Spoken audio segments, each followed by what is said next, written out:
Merci Seigneur, merci Jésus. Amen. Amen. Et vous êtes fatigué comme ça, amen, amen. Est-ce que tout le monde peut s'en souba bonsoir, bonsoir à tout le monde, ceux qui sont sur TikTok, bonsoir, bonsoir maman Capelton, bonsoir maman Elise, maman Bena. Sœur Bena, qu'est-ce qui se passe? Lelo Malili Boyoz à la beauté, qu'est-ce qui se passe? Hein?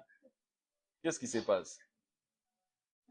Est-ce qu'on peut encore acclamer pour le Seigneur? Acclamons pour le Seigneur. Acclamons pour le Seigneur. Merci Jésus. Amen. Gloire au Seigneur. On va continuer avec notre thème, soit notre thématique. Je ne sais pas. C'est quoi déjà notre thème, soit thématique? Qui connaît? C'est vaincre, comprendre et vaincre le totem de famille, je crois, c'est ça un peu. Je crois les sous, maman. Hein? Je crois les sous. Maman Pichou, bonsoir. Aïe, aïe, aïe, aïe. Maman dit je crois. Ok. Ouais. Comprendre et vaincre l'influence mystique dans nos familles par le sang de Jésus. Comprendre, vaincre, comprendre, vaincre l'influence de totems mystiques de nos familles. Déjà, le sujet, c'est un peu compliqué. Si je posais la question, qu'est-ce que nous avons eu à parler, je pense que ça serait encore très compliqué. Hein? Vous voyez ce que j'ai toujours dit. Les gens, pardon, vous remarquerez que... Aïe, aïe, aïe, aïe, qu'est-ce qui se passe? Bon, c'est pas grave. Vous remarquerez que la plupart des gens dans les assemblées aiment c'est, comment dirais-je, lorsqu'on dit, nous on aime la parole, on aime la Bible, on aime les Écritures, par moments c'est juste pour se taper la poitrine. Est-ce qu'il y en a qu'aussi? Mais en réalité, le jour de l'enseignement, le jour des Malakis, les gens n'y participent même pas. Même pas. Alléluia. C'est la vérité, hein? Est-ce qu'il y en a qu'aussi la vérité? Voilà. Bon, voilà. Bon, sans pour moi la pensée de vouloir généraliser. Il y a des gens qui n'aiment pas vraiment le jour des enseignements, mais il est dit seulement pour faire comprendre aux gens que moi aussi j'aime les enseignements. Mais en réalité, la plupart des gens aiment beaucoup plus les jours des failles à chasser, détruire. Mais chasser, détruire sans comprendre le pourquoi on est en train de le faire, cela n'aura pas vraiment de l'efficacité. Par contre, ça a beaucoup plus de l'efficacité lorsque vous comprenez ce que vous êtes en train de faire.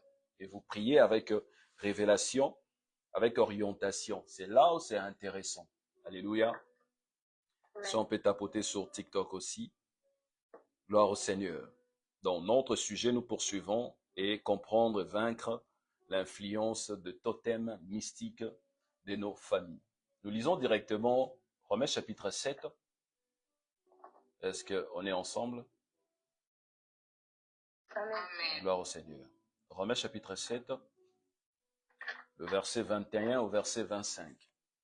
Romains chapitre 7, le verset 21 au verset 25. Je lis au nom de Jésus. Amen. Voilà. La Bible dit ceci dans ma version. Ainsi je découvre cette loi. Quand je veux faire le bien, c'est le mal qui se présente à moi. Ainsi je découvre cette loi. En d'autres termes, l'auteur de cet épître ne savait pas. Et l'auteur de cet épître, c'est l'apôtre Paul. Il dit, ainsi je découvre cette loi. Lorsque quelqu'un dit je découvre, c'est-à-dire la personne était ignorante ou soit ignorante. Quand je veux faire le bien, c'est le mal qui se présente. Il a pu découvrir cette dimension en lui, quand d'autres personnes aussi découvrent certaines choses. Et la Bible rajoute pour dire, mais je trouve dans mon corps une autre loi. Elle lutte contre la loi avec laquelle mon intelligence est d'accord. Cette loi me fait prisonnier de la loi du péché qui est en moi. Mais voilà bien malheureux qui va me libérer de ces corps qui me conduisent vers la mort. La Bible dit, mais voilà bien malheureux qui va me libérer de ces corps qui me conduisent vers la mort. Remercions Dieu par Jésus-Christ notre Seigneur. Ainsi, avec mon intelligence, j'accepte la loi de Dieu, mais avec ma faiblesse, j'obéis à la loi du péché. Il dira, avec quoi? Avec mon intelligence, j'accepte la loi de Dieu. Mais avec ma faiblesse, j'obéis à la loi du péché. Il a pu reconnaître qu'en lui, il y avait de la faiblesse. Dans la version Thompson, la Bible dit, je trouve donc en moi cette loi, quand je vais faire le bien, le mal attaché à moi. Plutôt, le mal est attaché en moi. Vous voyez un peu, ça change un peu. Je ne sais pas si quelqu'un a compris cela. Dans l'autre version, il est dit, c'est le mal qui se présente en moi. Mais dans la version de Thompson, il est dit, quand je vais faire le bien, le mal est attaché en moi. Est-ce que quelqu'un a compris la différence? Est-ce qu'on est ensemble? Voilà. L'autre version, première version que nous venons de lire, il est dit, c'est le mal qui se présente. C'est le mal qui se présente. Mais dans Thompson version, il est dit, quand je vais faire le bien, le mal est attaché en moi. Ça change directement. Car je prends plaisir à la loi de Dieu selon l'homme intérieur, mais je vois dans mes membres une autre loi qui lutte contre la loi de mon entendement et qui me rend captif de la loi du péché qui est dans mes membres. Ce n'est pas en dehors de ces membres, mais cela se trouve où? Dans ces membres. Misérable que je suis,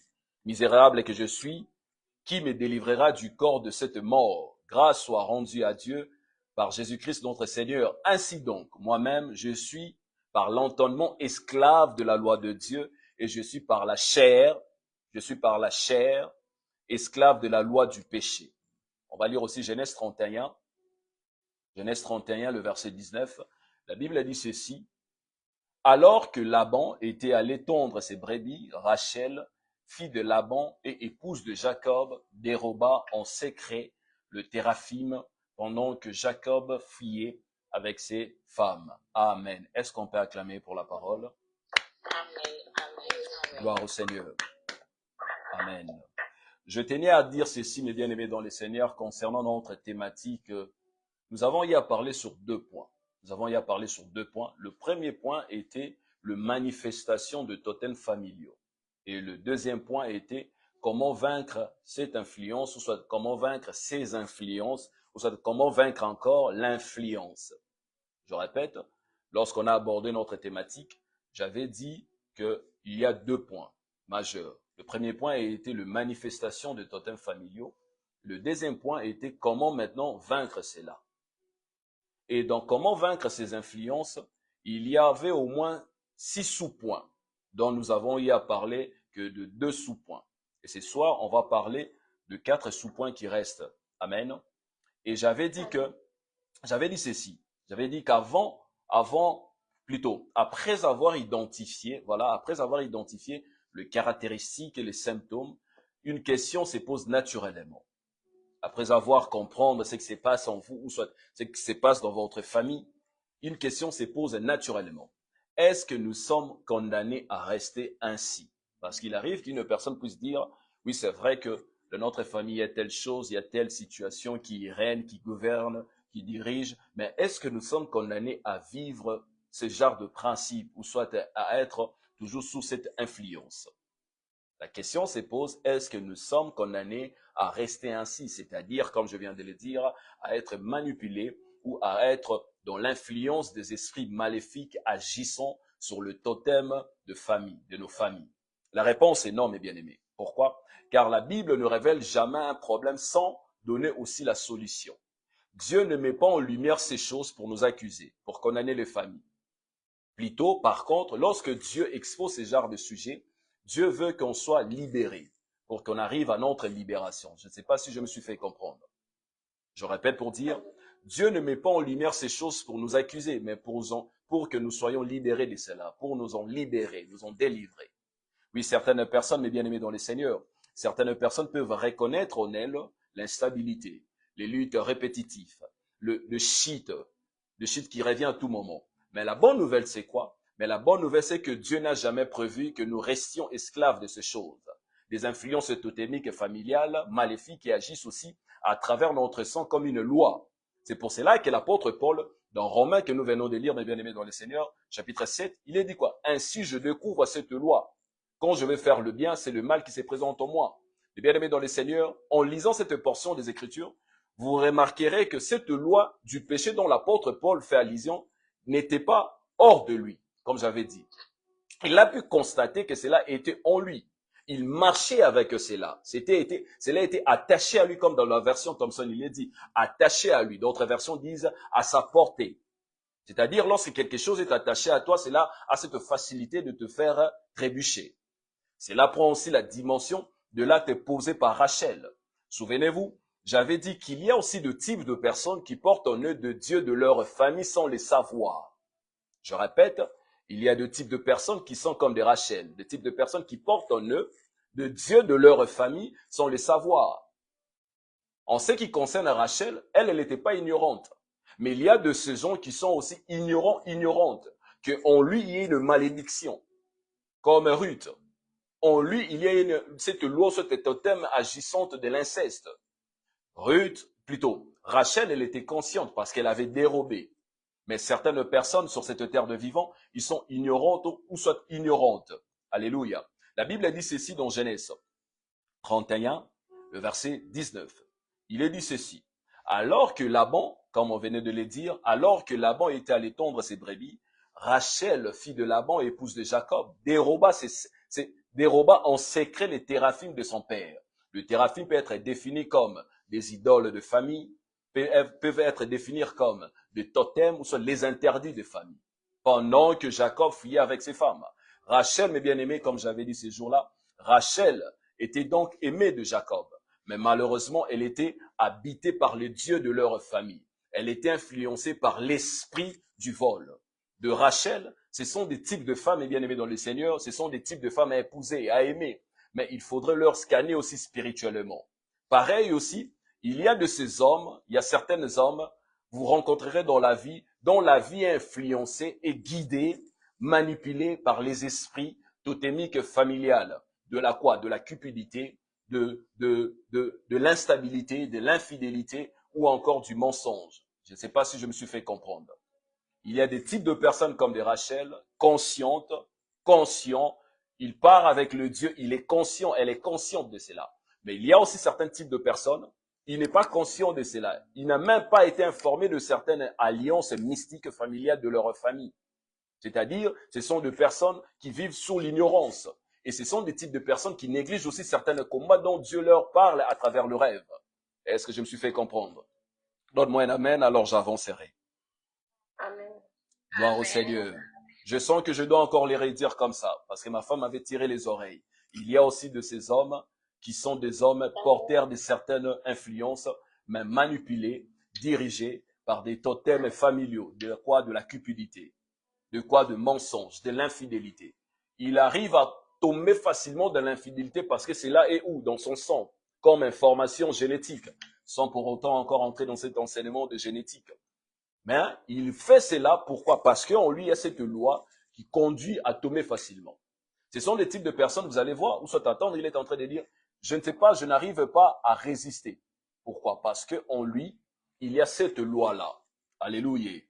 Lorsqu'une personne vous dise à tout moment, je n'arrive pas à résister, je n'arrive pas à faire comme ça, allez-y comprendre directement que cette personne est manipulée à travers son sang. Est-ce que nous ensemble? Ainsi, mes bien-aimés dans le Seigneur, et lorsque vous regardez attentivement ce qui se passe dans le livre de la Genèse, vous allez constater, ou soit vous remarquerez, que Jacob trompe son frère. Qui était le frère de Jacob? Qui était le frère de Jacob?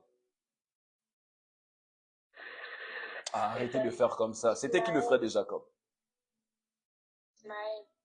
Et là, le frère de Jacob. Voilà. Je vis des gens, on va finir par le micro. Qui était le frère de Jacob, même sur TikTok? Voilà. Jacob a trompé son frère. En faisant quoi? En usurpant son identité. C'était pas pour rien que Dieu avait fait en sorte de changer l'identité de Jacob, qui deviendra plus tard qui? Israël. Voilà. Qu'est-ce qu'il avait fait? Il avait eu à voler, il a trompé son frère. Ensuite, Laban aussi, son oncle plutôt, a eu à tromper son neveu qui est Jacob. Et maintenant, Rachel vole et trompe son propre frère. Voyez-vous la progression? Cela signifie que ce n'était plus un simple événement, c'était un schéma qui se répète dans la même sphère familiale. Ce n'était plus un hasard, mais plutôt un héritage comportemental, cycle familial, forteresse ou habitude, faire quoi? Transmise. Comprenez donc ceci. Ce qui a commencé avec Jacob et bien-aimé, continue avec Laban et s'est manifesté chez Rachel, puisque ce sont des influences mystiques qui agissent aussi fortement, comme je viens de le dire, à travers le sang hérité. Je m'aimerais dire à une personne ceci, en élevant ma main droite pour dire, ce qui a commencé avec ton père, continue avec ta mère, continue avec ta sœur aînée ou soit ton frère aîné, chez toi, ça va s'arrêter dans le nom de Jésus-Christ. Pour dire quoi? Là où certains ont échoué dans les affaires, là où certains ont échoué dans le mariage, tu n'es pas obligé d'emboîter le pas. Je ne sais pas si quelqu'un est en train de me comprendre. Tu n'es pas obligé de recopier leur style de vie. Tu n'es pas obligé d'emboîter leur pas. Tu n'es pas la photocopie d'une personne. Ainsi, je suis en train de dire à une personne ceci, peut-être tu ignorais cela, ta destinée n'a pas de ressemblance, ta vie n'a pas de jumelle. Tu n'es pas condamné à répéter l'histoire des gens de ta famille, car en Christ, tu peux écrire une nouvelle histoire. Je ne sais pas si quelqu'un est en train de me comprendre. Donc, c'est-à-dire, toi, tu es unique, tu es venu sur cette terre unique et tu repartiras unique. Alléluia. Là où certains échouaient, là où certains n'ont pas y arrivé, entrer dans leur destinée dans votre famille, toi, Dieu t'a appelé à être unique et non la photocopie d'une personne. Que cette parole s'attache à une personne ce soir dans le nom de Jésus-Christ. Rachel. Lorsque vous regardez bien, Rachel ne fait pas que voler. Elle vole, elle cache. Elle se limite pas seulement en cachant. Elle ment encore à son père. Alléluia. Rachel vole, elle cache, elle ment et elle manipule. Cela nous montre que certains comportements, mes bien-aimés, quand ils ne sont pas brisés, se transmettent et s'installent. Je répète, certains comportements, lorsque vous ne brisez pas cela, cela va se transmettre. Cela va se transmettre auprès de qui? Auprès de vos descendants. Et cela sera comme une sorte d'identité de votre propre famille. Comme on voit aussi l'exemple, vous remarquerez que Abraham aussi avait eu à faire quoi? À mentir. Oui, c'est vrai que Sarah était sa sœur. Mais dans cette première dimension, Sarah se présente, ou soit elle était comme la femme d'Abraham. Mais qu'est-ce qu'Abraham avait eu à faire devant le roi de Mélec? Il a eu à mentir que c'est sa sœur. Pareil aussi avec Isaac. Donc ce sont des genres de types de famille. Ils ont leur propre identité, quoi? Le mensonge. On peut aussi définir cela comme un totem agissant dans cette famille. Encore une fois de plus, lorsque quelque chose n'est pas brisé, ça se transmet et ça s'installe. Ça devient automatiquement le comportement d'une personne, sans le vouloir. Pourquoi? Parce que ça vient de quelque part. Comme je l'ai toujours dit, vous êtes sans ignorer, je l'ai toujours dit, là où un prototype de la famille a pu pécher, laissez-moi vous dire, mes bien-aimés dans le Seigneur, cela va devenir comme votre schéma ou soit quelque chose de cyclique dans votre vie. Alléluia. Alléluia. Mais écoutez-moi bien, ce qui se répète dans une famille, mes bien-aimés dans le Seigneur, peut être arrêté si seulement on découvre la source de cela. La plupart des choses ne sont pas brisées, la plupart des choses ne sont pas arrêtées parce que vous n'avez pas encore eu à découvrir le pourquoi la chose existe dans votre famille. Mais le jour que vous allez découvrir l'existence, c'est comme quelqu'un qui t'aime, ou soit un mari infidèle qui t'aime en tout moment. Le jour que vous allez découvrir, c'est à ces moments-là que certaines choses vont changer. C'est comme les sorciers qui t'ensorcellent. Ils t'ensorcellent parce que la force de l'ennemi, c'est de cacher des choses, d'agir dans le silence, d'une manière sournoise. Mais une fois que vous avez la révélation, c'est à ces moments-là que l'emprise aussi est brisée. Ainsi, j'aurais été pour dire, ce qui se répète dans une famille peut être arrêté. Mais si encore, j'insiste, vous découvrez la source de cela. Si seulement vous découvrez la racine de cela. Trois questions qui se posent, mes bien-aimés. Qu'est-ce qui domine dans votre famille? Qu'est-ce qui domine dans votre vie? Qu'est-ce qui domine dans votre couple? Qu'est-ce qui domine dans la vie de vos enfants? Et quel type de combat qui revient souvent dans votre vie? Vous savez, on a toujours cette manie, ou soit cette façon de le dire. À tout moment, qu'est-ce qui revient dans votre famille? Par moment, je me pose la question, est-ce que les gens comprennent la portée de cette question lorsqu'on leur pose qu'est-ce qui revient à tout moment dans votre famille? Il y a certaines personnes qui sont aussi conscientes en disant, je peux remarquer telle chose dans la vie de mon père. Je puis constater, que Dieu te bénisse mon frère, soyez béni homme de Dieu, Joe.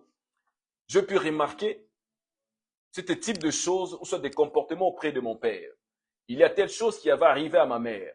Malheureusement, je constate, et c'est là aussi dans mes membres, ou soit dans ma vie. Mais après avoir constaté, après avoir compris, qu'avez-vous fait? Est-ce que vous vous êtes levé dans la prière? Parce que je sais que certaines personnes, lorsqu'on dit combat spirituel, ça leur chiffonne les neurones. Mais on appelle ça comme ça, le combat spirituel. Parce que vous êtes sans ignorer, le Christ n'était pas venu sur cette terre comme un homme de paix, mais comme un homme de guerre. Christ est venu sur la terre comme un homme de guerre pour délivrer. L'Esprit du Seigneur est sur moi parce qu'il m'a oint. Pourquoi il était oint? Si c'était facile, il ne fallait pas que Dieu puisse oindre le Christ, Jésus. Après avoir constaté ce que vous avez pu constater dans votre famille, qu'il y a des ivrognes, il y a de l'ivrognerie qui règne, qu'est-ce que vous avez eu à faire après ces constats? Vous avez croisé le bras pour dire ce qui est révélé, condamné. Lorsque je vais demander un verset biblique, ça sera un peu hécatomique pour me le montrer.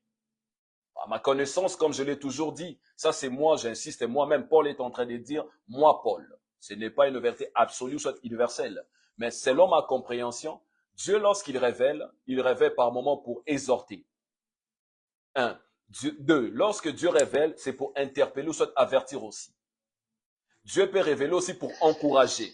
Pourquoi encourager? C'est comme une femme qui est en train de prier pour la maternité. Et Dieu a sa façon de révéler à une personne pour faire comprendre, sois consolé, tu seras visité. Alléluia. Il y a un peu du bruit. Tu seras visité. Ce sont des types de rêves qui viennent dans la personne. Oh là, il y a un peu du bruit. Je ne sais pas si c'est auprès de qui. C'est où? C'est sur TikTok? Gloire au Seigneur. Donc voilà, je disais que ce sont des types de rêves qui viennent de façon à consoler, orienter, à diriger, à faire comprendre à quelqu'un que moi, Dieu, j'ai compris, regarde ce que je te montre. La chose va arriver dans la suite du temps. Parce que la plupart des gens tombent toujours ce qui est révélé condamné. C'est ainsi plusieurs personnes par Koufa. Pourquoi? Dieu te montre l'accident, Dieu te montre qu'il y a un esprit de mort, toi tu croises les bras, tu dis ce qui est révélé condamné. Aurelia Pau.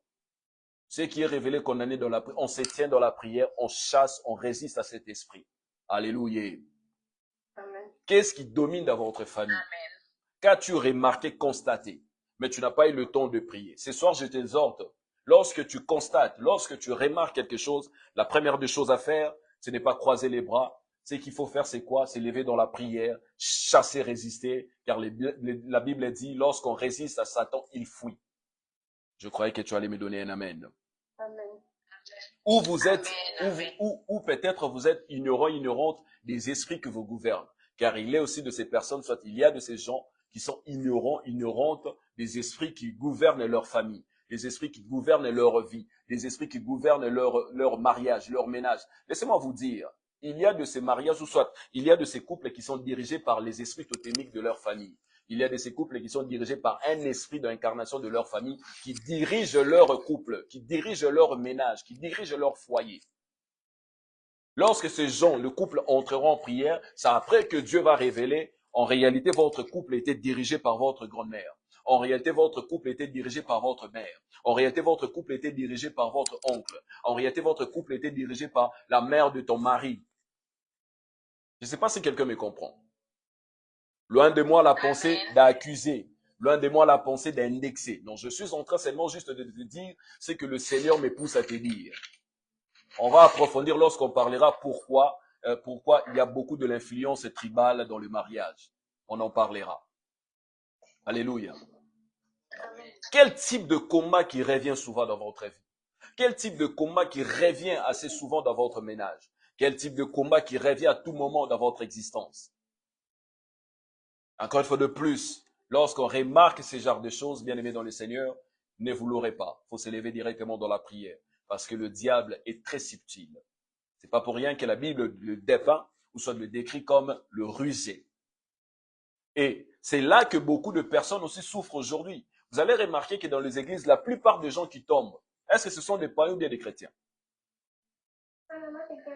Des chrétiens. De chrétiens. Pourquoi? Ne sont-ils pas sauvés? Ne sont-ils pas devenus Bekela Mwasika? La plupart des gens qui tombent dans les églises, ce ne sont pas des païens. Ça, je n'entre même pas dans Éphésiens chapitre 6. Parce qu'en réalité, lorsque Paul est en train d'expliquer Éphésiens chapitre 6, il ne parle pas aux païens. Il parle aux chrétiens.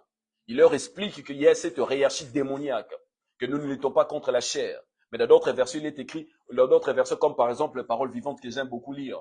Vous allez comprendre encore en profondeur. Il parle des dictateurs de la nuit. Paul est en train de l'expliquer aux chrétiens. Parce qu'en réalité, celui qui est païen ne peut pas comprendre des choses de l'esprit. Ce sont qu'à ceux qui sont initiés de comprendre cela. Quelqu'un d'autre va dire, il a dit initié. Comme je l'ai toujours dit, les gens aiment lorsqu'on dit l'initiation à l'informatique. Aux choses de Dieu aussi, on peut être initié. Élisée a été initié auprès d'Élie, à la spiritualité. Est-ce que quelqu'un m'a compris? Vous remarquerez, mes bien-aimés, que la plupart des gens qui tombent dans les églises, ce ne sont pas des païens, ce sont des chrétiens. Encore une fois de plus, c'est là que beaucoup de personnes souffrent, même dans nos églises. Elles aiment Dieu, mais elles voient de luttes revenir encore dans leur vie. Il y a ceux qui sont dans les sacerdoces, il y a ceux qui sont dans le ministère. Ils aiment servir Dieu, elles aiment servir Dieu. Mais pourquoi les luttes ne s'achèvent pas? Pourquoi il n'y a pas cette norme de péremption concernant les luttes familiales dans leur vie? Pendant qu'ils sont appelés dans le ministère. Par là, comme je l'ai toujours dit, l'appel au ministère, ce n'est qu'une grâce. Alléluia. L'appel au ministère ne vous exclut pas de certaines réalités de votre famille. Car il est de ces gens puissants dans le ministère, sagesse énorme dans le ministère. Mais en ce qui concerne autre chose, soit dans la vie séculière, échec sur échec. Un vrai coureur de jupons. Elle fait toujours les yeux doux aux hommes mariés. Une femme qui chante, une servante qui chante formidablement, avec une voix mirifique. Elle sait comment chanter. Elle a l'atmosphère lorsqu'elle se tient pour entonner, soit pour chanter. Mais elle fait toujours les yeux doux auprès des hommes mariés. Pourquoi? Parce que il y a quelque chose en elle, dans son sang. Alléluia. Amen. Je répète pour dire, elles aiment servir Dieu, mais elles voient de lutte revenir et encore. Comme si une autre loi, comme Paul l'a dit, comme si une autre loi agissait en elles. Exactement comme je l'ai dit, comme Paul l'explique dans Romains chapitre 7. Mais la bonne nouvelle, c'est quoi, mes bien-aimés? La bonne nouvelle, c'est que Dieu ne nous révèle jamais un problème sans prévoir une solution. J'insiste encore. Lorsque Dieu nous révèle quelque chose, il prévoit toujours une solution. Et la solution, mes bien-aimés dans le Seigneur, ce soir, c'est Jésus-Christ. C'est ainsi, la Bible déclare ceci, dans Jean chapitre 8, 36. Qui peut me lire le verset? Jean chapitre 8, le verset 36, la Bible dit, si le Fils vous a franchi, si seulement il vous a franchi. Ça commence par si. Pour être réellement libre, il faut au préalable que le Fils vous affranchisse si seulement. Parce qu'il est de ce genre, il te dit, je t'ai affranchi, mais il y a mon bête beau qui est au saranate. L'ikaya l'iksarate. Mais vous allez le voir dimanche en train de pleurer. Lundi à samedi, il était dans des jazz. Les dimanches, il commence à pleurer. Oh, je sens l'atmosphère du ciel. Bon, c'est faux. Parce que une personne qui est réellement affranchie, une personne qui a été vraiment réellement touchée par la prédication de la croix, il y a le trace de la croix dans son âme. Je ne sais pas si quelqu'un me comprend. La Bible dit, si le Fils vous a franchi, vous serez réellement libre. Si vous rencontrez réellement Jésus dans votre vie, certaines choses vont changer dans votre existence. Parce que ce qui est sûr aussi, l'âme se demande l'état. Mais au moins, il y aura cet stigmate. Au moins, il y aura des traces de la croix vers la personne. On va comprendre que cette personne, il était vers la perfection idéale. Alléluia. Si seulement le Fils vous a franchi, vous serez réellement libre. Cela veut dire que peu importe la profondeur de l'influence de totems mystiques maléfiques dans votre famille bien-aimée ou dans votre vie, il existe une puissance capable de briser ces chaînes d'influence mystique. Et cette puissance ne vient pas de nos efforts personnels. Cette puissance ne viendra pas de ta mère biologique. Cette puissance ne viendra pas de ton père biologique. Cette puissance viendra de la personne de Jésus-Christ. Je ne sais pas si quelqu'un m'a compris. Amen, papa. Amen. Maintenant, nous allons voir nos 4 sous-points, comme j'avais dit. Voyons nos 4 sous-points qui restaient. Je pense que ce soir, on va clôturer avec cela. Le sous-point 3, c'est remplir nos vies de la parole de Dieu et briser l'influence par la prière. Briser l'influence par la prière. Cela signifie que nous devons remplir les anciennes croyances familiales, parce que dans la plupart des familles bantoues, il y a plusieurs croyances. Je répète pour dire, nous devons remplacer les anciennes croyances familiales et influences par des promesses divines et nourrir notre esprit avec la vérité que nous sommes enfants de Dieu, que tu es enfant de Dieu, libéré et appelé à marcher dans la victoire, parce que la Bible nous fait comprendre que lorsqu'on combat, on ne combat pas pour la victoire, on est déjà dans la victoire. On est rassuré que nous sommes déjà dans la victoire. Et il faut aussi remplacer les anciennes pensées par la vérité de Dieu. C'est-à-dire, tu n'es pas abandonné, tu n'es pas condamné, tu n'es pas maudit, maudite. Parce que l'ennemi vient aussi avec ses genres de pièges. Il va te condamner, il va te faire voir que tu es maudit. Mais en réalité, tu n'es pas maudit. En réalité, tu n'es pas maudit, tu es enfant de Dieu. Tu n'es pas destiné à l'échec, tu n'es pas destiné à être détruite, tu es destiné à la grandeur. Tu es un enfant de Dieu et l'ADN de Christ est en toi. N'est-ce pas qu'il a fait de nous? N'est-ce pas qu'il nous a racheté de la vieille manière de vivre? Alléluia. Je répète encore, notre troisième point est remplir nos vies de la parole de Dieu et briser l'influence par la prière. Parce qu'il y a une personne qui m'a demandé, par la prière. 4, je vais faire vite, 4, vivre en liberté et il faut remplir sa vie de la présence de Dieu. Cela signifie que nous devons affirmer chaque jour nos choix, nos habitudes et nos destinées sont désormais sous l'autorité du Saint-Esprit. On doit l'affirmer que ma vie est dirigée, même lorsque l'ennemi va se tenir, même lorsque l'ennemi viendra pour vous combattre, vous devez affirmer votre position. Que mes choix, mes habitudes, ma destinée sont désormais dans les mains du Saint-Esprit, sont désormais sous l'orientation, sous la gouvernance du Saint-Esprit. Tu montres ta position. Alléluia. Lorsqu'une personne montre ce genre de position, c'est-à-dire, il fait comprendre à l'ennemi que moi, je y ai prêté allégeance à l'Éternel. N'est-ce pas qu'il est dit, moi et ma maison, nous servirons l'Éternel. Moi et ma maison, nous servirons l'Éternel. Madame Brenda, s'il vous plaît, priez pour ma fille de 5 ans, qu'elle reçoive directement la guérison dans le nom de Jésus. Puisqu'elle est à l'hôpital, je prie que le Dieu de la guérison la localise dans le nom de Jésus-Christ. Que votre fille soit sortie de l'hôpital à cet instant au son de ma voix dans le nom de Jésus-Christ.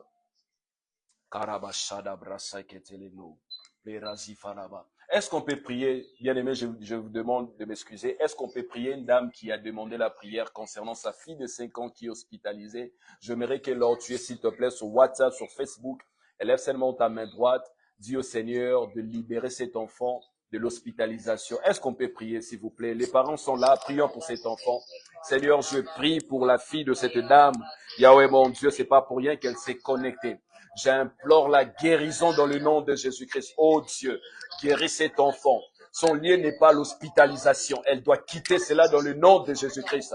Qu'elle soit guérie dans le nom de Jésus. En l'unisson éternel et mon Dieu avec l'Église, nous prions pour que cet enfant soit maintenant, Yahweh mon Dieu, guéri et sorti de l'hôpital. Père, je t'implore, dépêche un ange de la guérison pour qu'elle puisse guérir cet enfant dans le nom de Jésus-Christ. Toi, le Dieu qui guérit, le Dieu de la puissance, je prie que tu puisses guérir cet enfant. Elle a que 5 ans, elle doit vivre et être en bonne santé. Oh Yahweh, manifeste ta main puissante.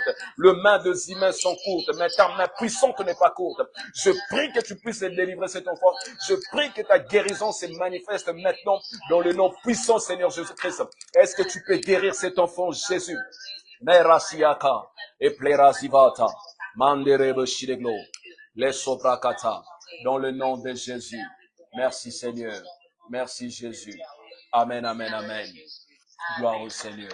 Elle est déjà guérie dans le nom de Jésus-Christ. Est-ce qu'on peut acclamer Dieu pour la guérison? Gloire au Seigneur. Merci beaucoup frères et sœurs. Je vous en prie maman, soyez bénis. Amen. Donc voilà, je poursuis pour dire 4, vivre en liberté et il faut remplir sa vie de la présence de Dieu. Cela signifie, comme je disais, nous devons affirmer chaque jour nos choix, nos attitudes. Et nos destinées sont désormais sous l'autorité du Saint-Esprit et non des cycles familiaux ou des habitudes ancestrales. Écoutez-moi très bien, mes bien-aimés dans les Seigneurs. On ne se contente pas seulement de chasser des esprits totémiques de nos familles seulement, en laissant le vide. Il faut maintenant remplir la maison. De la même manière, après avoir rejeté les influences mauvaises, il faut remplir sa vie de la présence du Saint-Esprit. Vous avez chassé, c'est très bien. Ça, c'est vraiment bien. Mais après avoir chassé, il faut maintenant occuper cette maison de la présence du Saint-Esprit. Et cela c'est fait par la méditation, par la prière quotidienne, par la méditation de la parole de la Bible, la louange, la communion fraternelle. La communion fraternelle, vous pouvez le faire au sein de votre église, les assemblées locales. C'est pour cela que je me suis toujours dit, je m'étonne des gens qui disent, moi je ne veux plus à l'église. Comment c'est possible? Comment vous allez grandir spirituellement?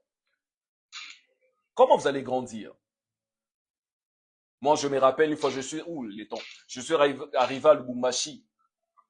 La première des choses que j'ai eu à faire, j'ai eu à prier pour cette maison-là, la maison dont on m'avait accueilli. Et après, la deuxième des choses, Seigneur, oriente-moi vers une église. Oriente-moi vers une église. Et Dieu m'avait orienté.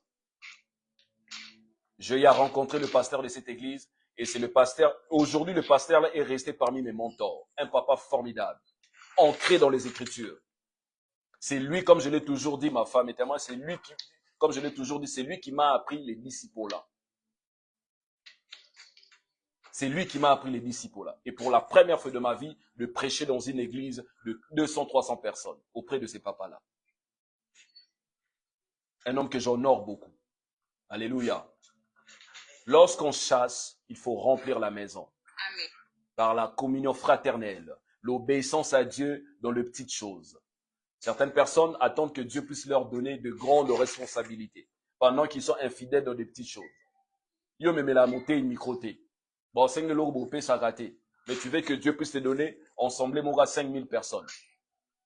La première des choses, ce qui est important, ce n'est pas seulement avoir une église de 5 000 personnes. Ce qui est important, ce n'est pas avoir $1 million. La première des choses qu'il faut faire, c'est quoi? Demander à Dieu la sagesse de gérer $1 million. De demander à Dieu la sagesse de gérer ce qu'il te donne. Nous voulons tous avoir de grandes choses. Ça, c'est très bien. Moi aussi, j'aime ça. Mais si Dieu me le donne et que je n'ai pas la sagesse, au moins de 5 jours, les deux fils, moi, 5 000 papa qui puisse partir. Il n'avait pas la sagesse pour gérer cela. La gestion est très capitale. Il faut demander la sagesse sur certaines choses. Seigneur, je veux bien avoir une église de plusieurs personnes. Mais je t'en supplie, donne-moi d'abord le peu, enfin que cela soit graduel. Et la sagesse de gérer ces gens-là. Avec amour et tempérance. Tu veux gérer des gens, nous avons tamouté mamoukoussé. Tu veux gérer des gens, mais tu n'as pas la sagesse et la capacité de gérer ces gens. Même si Dieu te donnait 30 000 personnes, même s'il t'a donné l'église plus que l'église du général, pasteur Adeboye, tu ne vas pas gérer cette église. Même si on te laisse là, ok, il y a 100 000 personnes ici, vous allez voir l'église comment ça va se vider. Minute na minute, pourquoi? Parce que tu n'as pas encore eu cette capacité et la sagesse de gérer ces gens.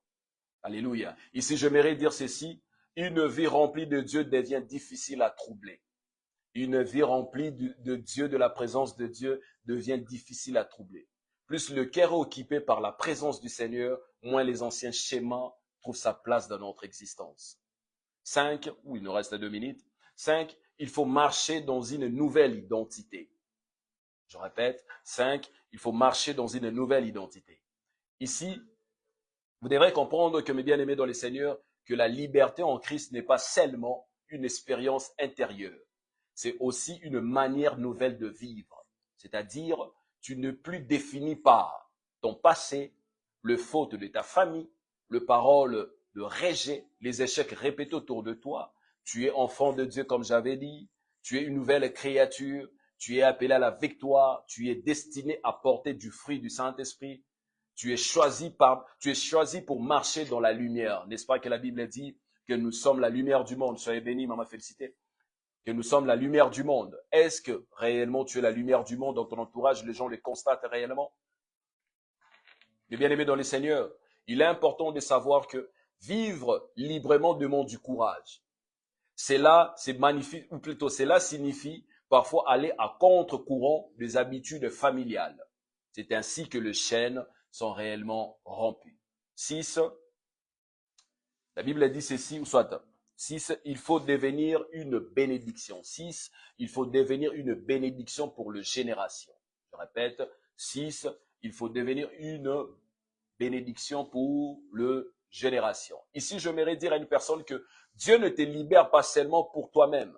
Il veut faire de toi un point de rupture dans ta lignée familiale. Quand une personne s'élève dans la foi, prie, obéit Dieu et refuse de reproduire les cycles destructeurs, elle devient une porte ouverte pour la bénédiction de générations futures. Ainsi, tu peux être la première personne de ta famille à faire quoi? À prier avec persévérance, à vivre dans la paix, construire dans la sagesse, construire ton couple, ton mariage dans la sagesse, refuser la peur, honorer Dieu dans ses choix. Lorsque je dis honorer Dieu dans ses choix, c'est-à-dire tu laisses tout que le Seigneur puisse t'orienter. Écoutez d'abord Dieu avant d'agir. Écoutez d'abord Dieu avant de t'engager. Transmettre aussi la foi. Lorsqu'une personne devient comme le type de Moïse, il sera comme le genre de personne qui transmet la foi aussi à d'autres personnes. Je ne sais pas si quelqu'un me comprend. Ce sont des types de personnes, lorsqu'on passe par des moments difficiles, on t'écrit. Regarde, j'ai telle situation. Et parce que les gens savent que lorsque je vais prier avec lui, lorsque je vais prier avec elle, ma foi aussi sera boostée. Est-ce que dans ta famille, on t'écrit? Moi, par moment, j'ai écrit à mon sacoli, à celle que j'appelle mon sacoli privé, ma petite sœur. On partage, on prie avec elle. Et aussi ma grande sœur aimée qui est là, on prie avec elle. Et aussi ma sœur Peggy, on prie avec elle. Vous voyez, ce sont des gens qui transmettent la foi. Je sais que lorsque je vais prier avec eux, j'aurai aussi quelque chose de bien dans mon esprit. Ma foi sera aussi boostée. Est-ce que dans ton entourage, tu as ce genre de personnes? Ou soit, est-ce que tu es ce type de personnes qui transmettent la foi? Ou soit tu es le genre de personnes, avant ou déjà babaye, parce que tu vas l'air décourager.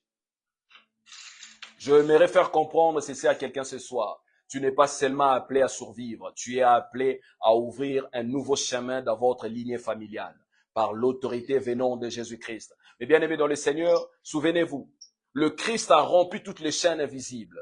Les totems familiaux, aussi puissants qu'ils paraissent, ne sont rien devant cette substance vitale qui est contenue dans le sang de Jésus-Christ. Comme le confirme, j'avais dit ce jour-là dans Luc, chapitre 10, le verset 19, rien ne pourra vous nuire. Et selon le psaume 91, le verset 7 à 8, la Bible dit, vous ne serez pas atteints, même si 1000 tombent autour de vous. Alléluia. Nous avons le pouvoir, mes bien-aimés dans le Seigneur, nous avons le pouvoir de marcher libre, de transformer nos familles et de bénir notre lignée pour les générations à venir. Cela signifie que nous sommes de nouveaux législateurs de nouvelles lois dans nos familles. Et je prie avec le Saint-Esprit dans le nom de Jésus-Christ que cette parole fortifie votre esprit et vous rappelle que vous êtes plus que vainqueurs en Jésus-Christ. Même contre les influences héritées négatives de votre famille, vous êtes plus que vainqueurs dans le nom de Jésus-Christ. Que Dieu vous bénisse abondamment. Est-ce qu'on pourra acclamer pour la parole, acclamant pour la parole? Gloire au Seigneur. Voilà, que Dieu bénisse tout un chacun. Pasteur Vanessa, soyez bénis. Que Dieu bénisse tout un chacun.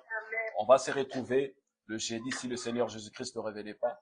Ça sera une intercession axée sur le totem de nos familles. On va combattre, on va se lever dans le combat spirituel. Car le jeudi, c'est un jeudi de prière, de combat spirituel. En tout cas, désolé pour le 8 minutes qui vient de passer.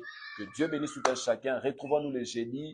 Et au mois de mai, comme j'avais dit, on aura notre première garnison de prophètes, axée sur la délivrance de famille. Je crois que Dieu nous fera énormément du bien. Et au mois de juin, on aura 4 jeudis de Péniel.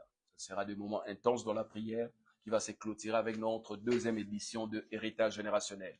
Si vous êtes convaincus à participer, à nous envoyer quelque chose pour le déroulement de tout ça, n'hésitez pas à m'écrire. Bon, voilà, que Dieu bénisse abondamment. Shalom à tout le monde. Paix, grâce. On se retrouve le jeudi. Bye bye. Shalom, paix, grâce, shalom.